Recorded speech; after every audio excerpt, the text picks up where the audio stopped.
Hello friends, आप सबका स्वागत है मेरे YouTube channel JSGK educators. Friends, topic by GK के लिए आप मेरा यूट्यूब चैनल सब्सक्राइब करें और बेल आइकन को दबा दें ताकि जब भी नई कोई वीडियो मैं डालूं वो सबसे पहले आप तक पहुंच जाए।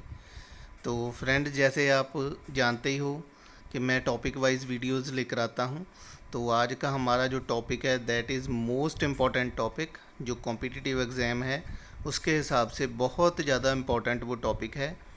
तो आज का टॉपिक है हमारा, हाँ जी, तो टॉपिक जो हमारा है कॉन्स्टिट्यूशन। ठीक है, तो इंडियन कॉन्स्टिट्यूशन जो है वो आज के जो सारे क्वेश्चंस हैं इससे रिलेटेड हैं हमारे।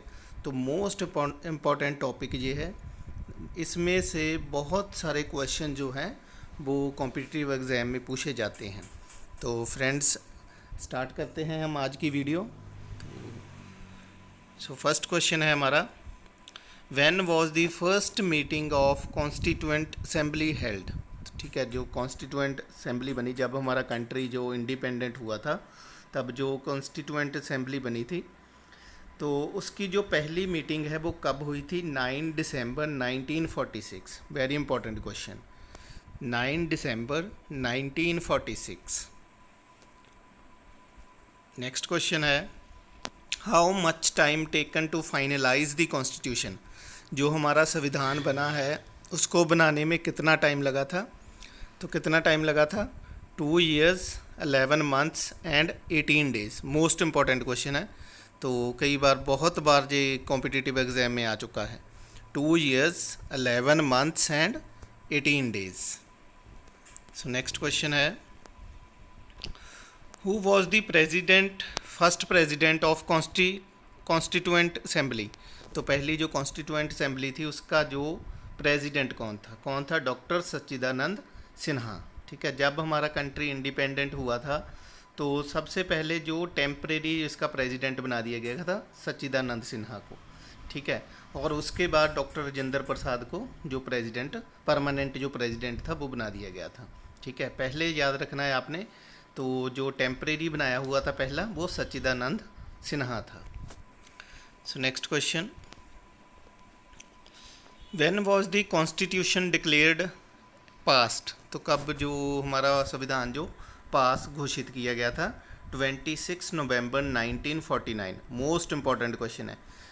तो कई बार कंफ्यूज आप कॉम्पिटिटिव एग्ज़ाम में कंफ्यूज करते हुए वो क्वेश्चन डालते हैं, तो साथ में वो डेट 26 जनवरी भी डाल देते हैं 1950। ठीक है, तो पास जो हुआ था तो वो 26 नवंबर 1949 को हुआ था, लेकिन जो इनेक्टेड हुआ था, जब लागू हुआ था, वो 26 जनवरी 1950 में हुआ था। ठीक है, तो आपने इसमें कंफ्यूज नहीं होना। तो पास जो है 26 नवंबर 1949 को हुआ था। सो next question, who was the chairman of drafting committee of constitution. तो जो कॉन्स्टिट्यूशन बनाने की जो ड्राफ्टिंग कमेटी थी तो उसके चेयरमैन कौन थे? Doctor BR Ambedkar. Most important question है, ड्राफ्टिंग कमेटी के चेयरमैन कौन थे? Doctor BR Ambedkar. So next question, when was the drafting committee appointed. तो ड्राफ्टिंग कमेटी जो थी वो बनी कब थी? 29 अगस्त 1947। ठीक है, जब हमें आज़ादी मिल गई थी उसके कुछ दिनों बाद ही जो ड्राफ्टिंग कमेटी जो अपॉइंट हो गई थी। Next question, when was the constitution enforced, या फिर इसको इनेक्टेड भी बोल देते हैं, कि कब जो हमारा कॉन्स्टिट्यूशन लागू हुआ था। तो जो हमने ऊपर ही डिस्कस कर लिया था, 26 जनवरी 1950 को हमारा जो कॉन्स्टिट्यूशन है वो इनेक्टेड हो गया था, लागू हो गया था। तो on the day 26 January Purna Swaraj celebrated in 1930 at Lahore session. ठीक है, हमने पिछली वीडियो में जो हमारे मूवमेंट्स की वीडियो थी उसमें भी ये डिस्कस किया था कि जो हमारा कॉन्स्टिट्यूशन था वो बन तो 26 नवंबर तक गया था 1949 में। ठीक है, लेकिन जब उसको लागू करना था वो 26 जनवरी को लागू किया गया। क्यों किया गया था? क्योंकि जो 26 जनवरी थी वो हमारे हिस्ट्री में बहुत इंपॉर्टेंट डे था, क्योंकि उस दिन ही जो पूर्ण स्वराज को जो घोषणा की थी पूर्ण स्वराज की, कि लाहौर सेशन में 1930 में, ठीक है। तो इसीलिए 26 जनवरी को ही जो हमारा कॉन्स्टिट्यूशन है वो लागू किया गया।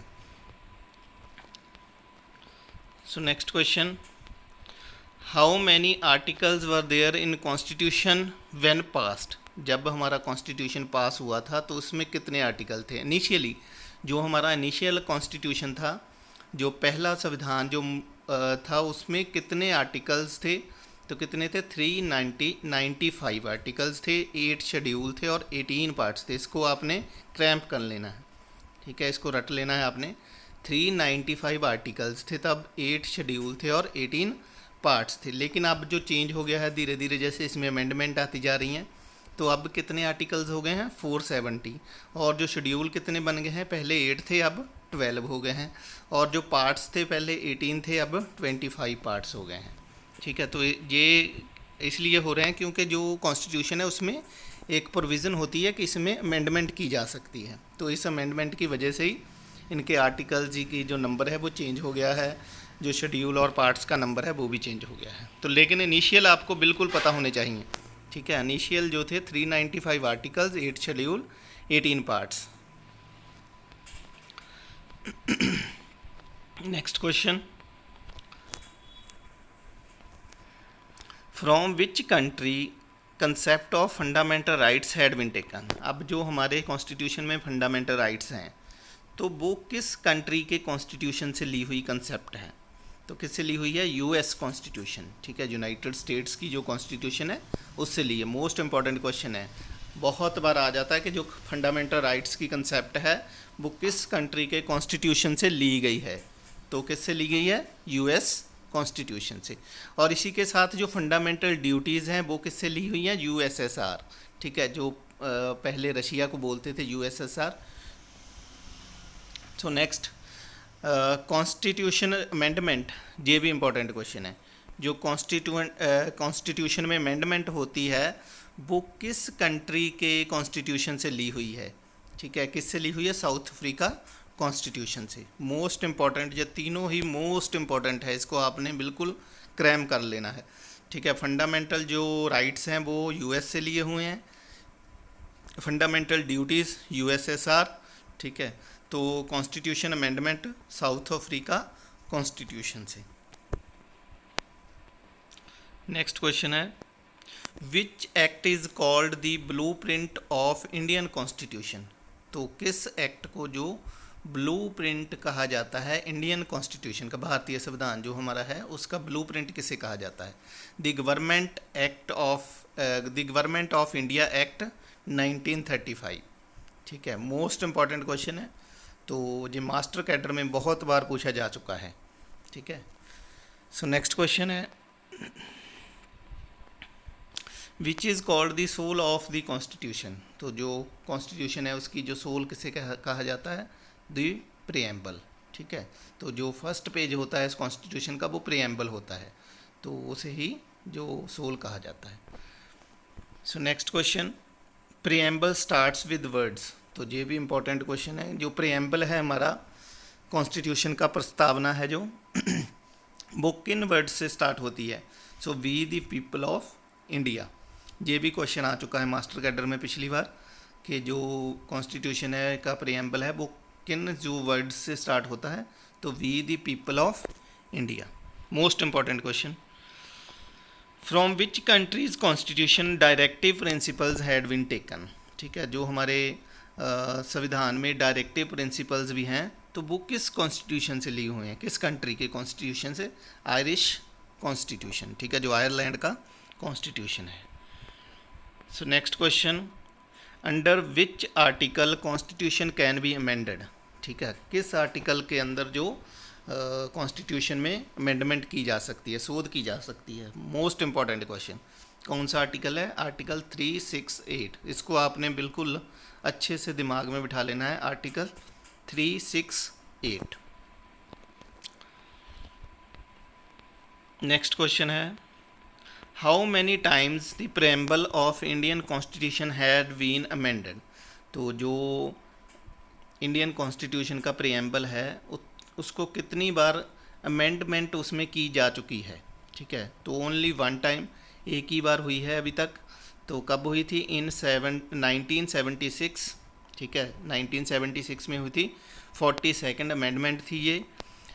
3 words added in the preamble, तो इसमें क्या था, जो प्रेम्बल था हमारा, तो उसमें 3 जो और वर्ड्स जोड़ दिए गए थे, ठीक है। तो कौन से वो 3 वर्ड्स थे? Socialist, secular and integrity. तो ये 3 वर्ड्स थे जो अमेंडमेंट जब हुई थी तब उसमें जोड़ दिए थे। तो तीनों ही इम्पोर्टेंट क्वेश्चन ये बन जाते हैं। एक तो सिर्फ एक ही बार ये अमेंडमेंट हुई है प्रस्तावना में, ठीक है, प्रीएम्बल में, ठीक है, याद रखना है आपने, जो प्रीएम्बल में सिर्फ एक ही बार अमेंडमेंट हुई है। तो कब हुई थी? 1976 में। तो 42nd अमेंडमेंट थी। जो 42nd अमेंडमेंट थी ये अब तक की सबसे बड़ी अमेंडमेंट है, जो कॉन्स्टिट्यूशन में अब तक की हुई है सबसे बड़ी अमेंडमेंट थी। सो 3 वर्ड्स ऐड किए गए थे। कौन कौन से थे वो? Socialist, secular and integrity. Most important question है ये भी। सो next question, which part of the constitution related with language? तो हमारे जो कॉन्स्टिट्यूशन का कौन सा पार्ट लैंग्वेज से रिलेटेड है, ठीक है, कौन सा? पार्ट 17, ठीक है। ये आपने, जैसे आपको पता है कि अब जो 25 पार्ट्स हैं, तो उनमें से जो पार्ट 17 है वो किससे रिलेटेड है? लैंग्वेज से। सो जो 15 पार्ट है वो किसके? मोस्ट इम्पॉर्टेंट, इलेक्शंस के साथ। जो इलेक्शंस हमारी होती है वो कॉन्स्टिट्यूशन के किस पार्ट में लिखी हुई हैं? 15 पार्ट्स में, ठीक है। तो ये आपने बिल्कुल इसको लर्न कर लेना है। और जो 18 पार्ट है उसमें क्या है? एमरजेंसी प्रोविजंस हैं, ठीक है, जो एमरजेंसी लगती है। तो ये सारी किसमें है? 80, जो पार्ट 18 में। तो ये तीनों ही इंपॉर्टेंट क्वेश्चन हैं। जो 17 वो लैंग्वेज से रिलेटेड है, 15 पार्ट इलेक्शन से, और 18 पार्ट एमरजेंसी प्रोविज़न से। So next question, which part of the constitution dealt with amendment in constitution? तो हमने ऊपर आर्टिकल तो कर लिया था 368 के किस आर्टिकल के अंडर जो कॉन्स्टिट्यूशन में अमेंडमेंट की जा सकती है। तो 368 था, वो पार्ट किस में, किस पार्ट में है कॉन्स्टिट्यूशन के? पार्ट 20 में, ठीक है। ये भी इम्पोर्टेंट है कि जो कॉन्स्टिट्यूशन में अमेंडमेंट की जा सकती है वो किस पार्ट में आती है। तो पार्ट 20 है और आर्टिकल 368 है। तो इसको भी बिल्कुल अच्छे से आपने क्रैम कर लेना है, आर्टिकल 368 और part 20। Next question, in which amendment fundamental duties were added? Most important question ये भी, कि किस अमेंडमेंट में जो कॉन्स्टिट्यूशन की अमेंडमेंट हुई थी उसमें फंडामेंटल ड्यूटीज़ को ऐड किया था हमारे। तो किस में? 42nd अमेंडमेंट इन 1976, ठीक है। तो जो 42nd अमेंडमेंट हुई थी, जो मैंने पहले ऊपर भी बता चुका हूँ कि जो प्रीएम्बल की अमेंडमेंट 42nd में हुई थी, 42nd अमेंडमेंट में, तो ये 1976 में हुई थी। और जो फंडामेंटल ड्यूटीज़ हैं उनको पार्ट 4A साथ ऐड कर दिया, उसमें 4A में इंक्लूड किया गया है। तो आपको पता होना चाहिए जो फंडामेंटल ड्यूटीज़ है वो किस पार्ट में है? पार्ट 4A, ठीक है। अकेला 4 मत लिख देना, जहाँ कई बार ऑप्शंस में 4 भी लिखा होता है 4A, तो आपने 4A पर टिक करना है। Also called the mini constitution, ये मैंने ऊपर बता दिया है। तो ये जो अमेंडमेंट थी 42nd अमेंडमेंट, ये अब तक की सबसे बड़ी अमेंडमेंट है, ठीक है। इसमें बहुत ज़्यादा संविधान में शोध की गई थी, तो ये इसीलिए इसको मिनी कॉन्स्टिट्यूशन भी कहा जाता है। So very important questions. Next question,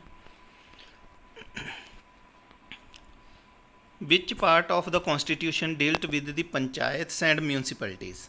अब जो कॉन्स्टिट्यूशन का कौन सा पार्ट है जो पंचायत से रिलेटेड है, जहाँ म्यूनसिपैलिटीज़ से रिलेटेड है? तो part 9 schedule 11 added in 73rd amendment 1992, ठीक है।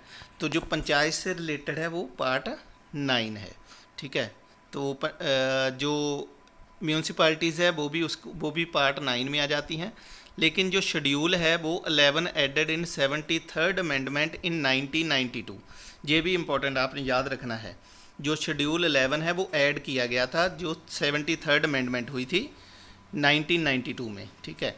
और जो म्यूनसिपैलिटी है वो 74th अमेंडमेंट में जो 12 शेड्यूल ऐड किया गया था 1992 में, ठीक है। ये याद रखना है कि जो पंचायत हैं वो शेड्यूल 11 में आती हैं और जो म्यूनसिपैलिटीज़ हैं वो शेड्यूल 12 में आती हैं, ठीक है। और जो पंचायत का किस अमेंडमेंट के अंडर आई थी? 73rd amendment 1992। और जो म्यूनसिपैलिटीज़ थी वो 74th अमेंडमेंट। दोनों आपने बिल्कुल रट लेना है, पार्ट एक ही है दोनों का, पार्ट 9 में, लेकिन जो शेड्यूल है वो दोनों के अलग अलग हैं। पंचायत का 11 है और म्यूनसिपैलिटीज़ का 12 है, ठीक है। और जो शेड्यूल 11 ऐड हुआ था वो 73rd अमेंडमेंट में हुआ था, और जो शेड्यूल 12 था वो 74th अमेंडमेंट में, दोनों ही 1992 में हुई हैं। तो मोस्ट इम्पॉर्टेंट क्वेश्चन, ठीक है, इसको बिल्कुल आपने रट लेना है। तो directive principles comes under which part? तो डायरेक्टिव प्रिंसिपल जो हैं वो किस पार्ट के अंडर आते हैं? पार्ट 4 में, ठीक है।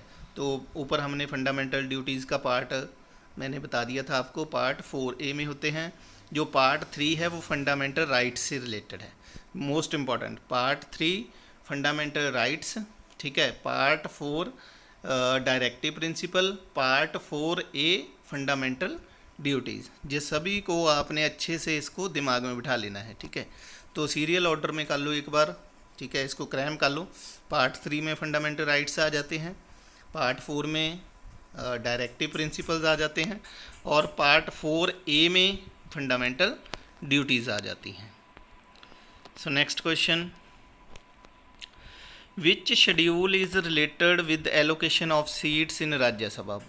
मोस्ट इम्पॉर्टेंट क्वेश्चन, ये सारे ही क्वेश्चन मोस्ट इम्पॉर्टेंट क्वेश्चंस हैं, आपने बिल्कुल इनको रट लेना है एक तरह से, ठीक है।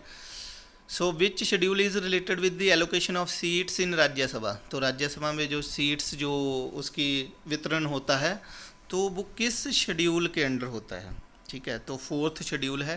तो 8th schedule related with language, तो आपने पहले जो राज्यसभा की जो सीट्स जो एलोकेशन होती है उसकी वो 4th शेड्यूल के थ्रू होती है। जो 8th शेड्यूल है वो लैंग्वेज से रिलेटेड है।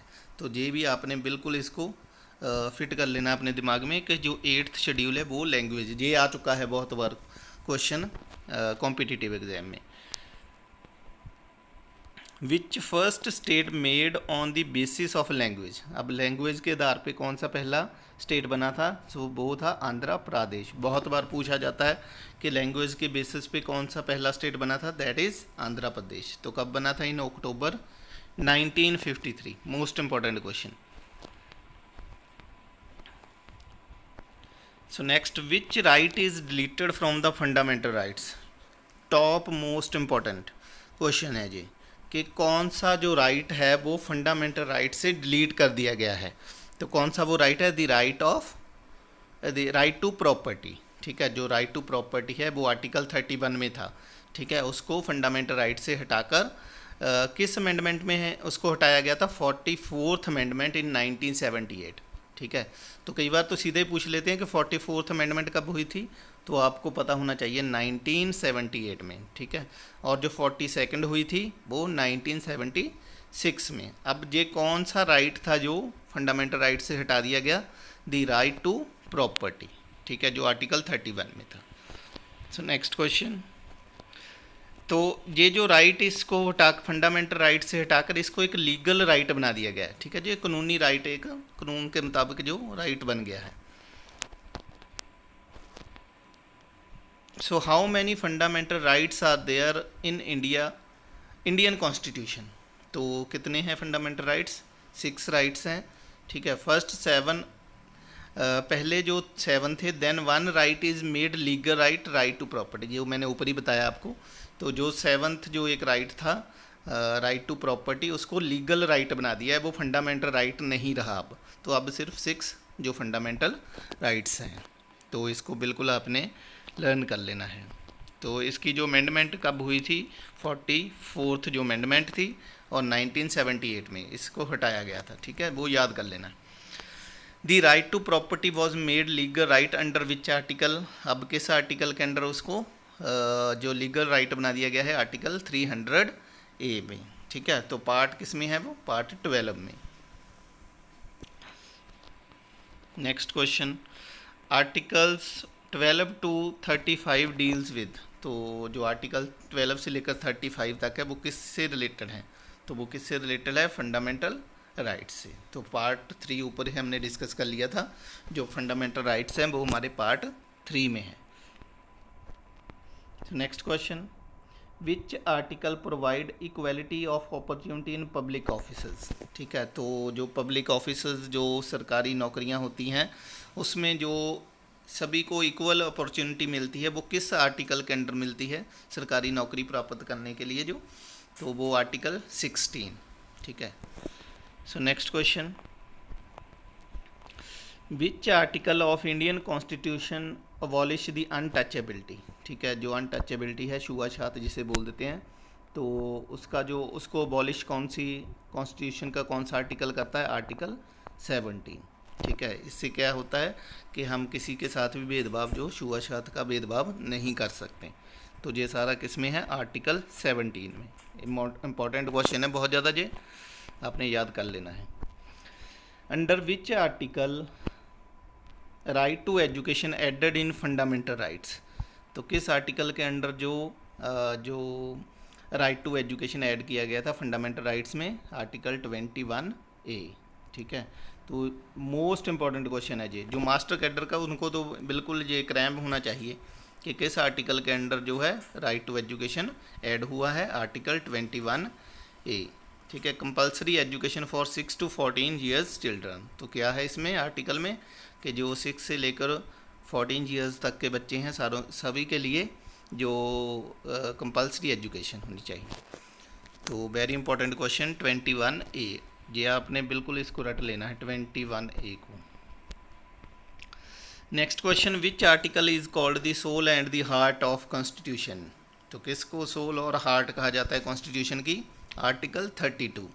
तो जो आर्टिकल 32 है क्या, राइट टू कॉन्स्टिट्यूशनल रेमेडीज़। ठीक है, जो रेमेडीज़ हैं जैसे रिट्स हैं वो सारी क्या है इस आर्टिकल के अंडर आती है, जिसको मंडामस होती है, हाब्यास होती हैं, तो ये सारी ही जो रिट्स होती हैं वो इस आर्टिकल के अंडर आती हैं। इसीलिए इसको जो कॉन्स्टिट्यूशन की सोल एंड हार्ट कहा जाता है। So what is the meaning of statement habeas corpus. ठीक है, जो ऊपर हमने अभी बताया कि जो रिट है एक हाबियाज कॉर्पस, उसका जो लिटरल मीनिंग क्या है, तो क्या है उसका, to have the body of. ठीक है, ये इसका लिटरल मीनिंग है। कई बार पूछ लेते हैं कि इसका जो लिटरल मीनिंग क्या है, to have the body of. जो मंडामस रिट है, ठीक है, जैसे हाबियाज कॉर्पस है ऐसे मंडामस है, उसका क्या मतलब, वी कमांड। ठीक है, तो हाबियाज कॉर्पस क्या है, ये एक रिट है। तो इसके जो कोर्ट होती है वो अगर किसी पर्सन को डिटेंट किया हुआ है या पकड़ा हुआ है पुलिस ने, तो उनको जो है एक फिक्स टाइम के बीच ही उसको कोर्ट के आगे पेश करना होता है। ठीक है, तो मंडामस क्या है, वी कमांड, जो इसका लिटरल मीनिंग वी कमांड। तो बिल्कुल ये आपको लर्न होने चाहिए कि इसके जो लिटरल मीनिंग क्या है। आर्टिकल 36 से लेकर 51 डील्स विद, तो किससे साथ वो डील करते हैं, directive principles of state policy. ठीक है, तो हमने ऊपर ये क्वेश्चन पढ़ा है कि किस पार्ट में आते हैं, पार्ट 4 में। ठीक है, पार्ट 4A में क्या होती हैं, fundamental duties. So next question है, how many fundamental duties are. तो कितनी फंडामेंटल ड्यूटीज़ हैं, 11। ठीक है, याद रखना है आपने, तो मोस्ट इंपॉर्टेंट क्वेश्चन बन जाता है ये भी, कितनी फंडामेंटल ड्यूटीज़ हैं, 11। ठीक है, पहले 10 थी और लेटर ऑन उसमें एक और ऐड कर दी गई थी, अब 11 है। सो next question, fundamental duties comes under which article. तो किस आर्टिकल के अंडर आती हैं, मैंने पार्ट तो बता दिया था किस पार्ट में कॉन्स्टिट्यूशन के है, 4A में। ठीक है, अब जो आर्टिकल इसका क्या है, 51A। ठीक है, याद रखना है आपने, जो आर्टिकल कौन सा है, 51A। Next question, when was the 11th duty added in constitution. Most important question है कि जो 11th ड्यूटी थी वो कॉन्स्टिट्यूशन में कब ऐड की गई, कब की गई थी, 86th अमेंडमेंट में की गई थी इन 2002। ठीक है, तो ये इंपॉर्टेंट क्वेश्चन, बहुत ज़्यादा इंपॉर्टेंट क्वेश्चन है कि जो 86th अमेंडमेंट हुई थी उसमें कब हुई थी, 2002 में। तो उसमें क्या था, जो 11th ड्यूटी थी वो कॉन्स्टिट्यूशन में ऐड कर दी गई थी। तो provide education to his child from 6 to 14 years age. तो ये ड्यूटी किसकी थी, जो पेरेंट्स के लिए उनको अपने बच्चों को 6 से जो 14 ईयर तक एज के बच्चे हैं उनको ज़रूर कंपलसरी एजुकेशन दें। So next question, what is the literal meaning of quo warranto, तो by what authority and warrant. ठीक है, तो ये भी एक रिट है, by what authority and warrant. तो जो सेरिटोररी है उसका लिटरल मीनिंग क्या है, टू बी सर्टिफाइड। जो दो ऊपर हमने डिस्कस की थी रिट्स थे, जो ये दो वाली ये हैं, तो इसके जो आपको लिटरल मीनिंग बिल्कुल पता होने चाहिए। तो लिटरल मीनिंग क्या है, इसको आपने मेमोराइज़ कर लेना है, क्योंकि ये वैसे तो याद नहीं रहेंगे, आपको इसको रट्टा लगाना पड़ेगा। तो ज़रूर इसको आप मेमोराइज़ कर लें। सो next question, which article prohibit of employment of children in factories. तो किस आर्टिकल के अंडर हम क्या है, जो बच्चों से फैक्ट्रीज़ में काम जो है उन नहीं करवा सकते हैं, उनको रोका जा सकता है जो फैक्ट्रीज़ में काम करने से। तो आर्टिकल 24 के under.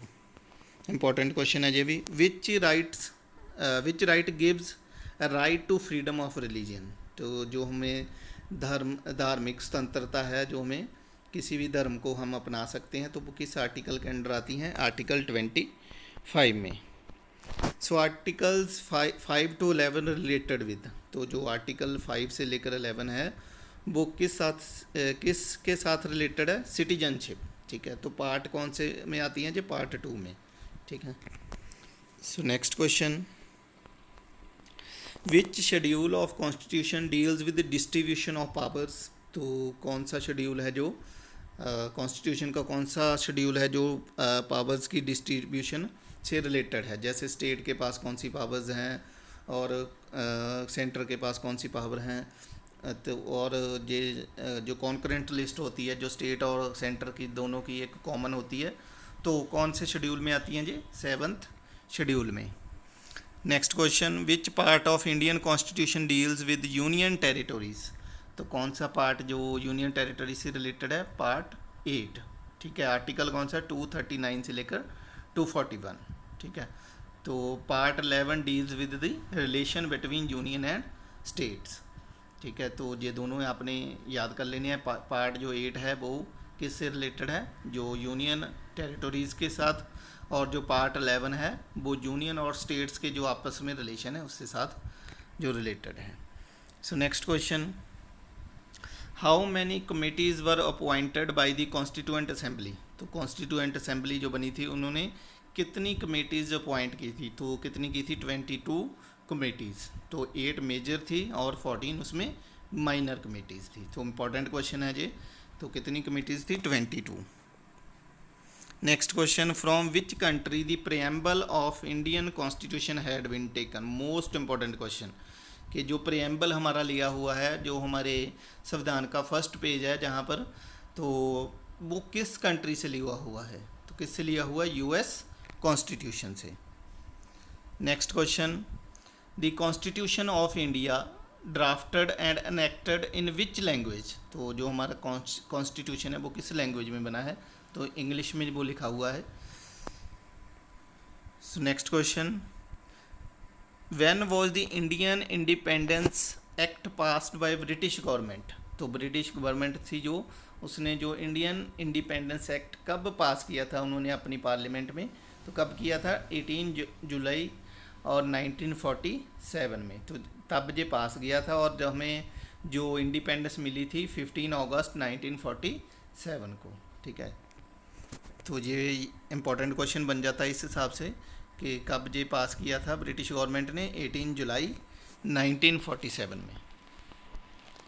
Next question, when did constituent assembly adopted national flag of India. तो जो नेशनल फ्लैग ऑफ इंडिया है कब अडॉप्ट किया गया था, 22 जुलाई 1947। मोस्ट इम्पॉर्टेंट क्वेश्चन, जो कॉन्स्टिट्यूएंट असेंबली थी उन्होंने जो हमारा अब का जो नेशनल फ्लैग है, ठीक है, जो करंट हमारा नेशनल फ्लैग है, वो कब अडॉप्ट किया था, 22 जुलाई 1947 में।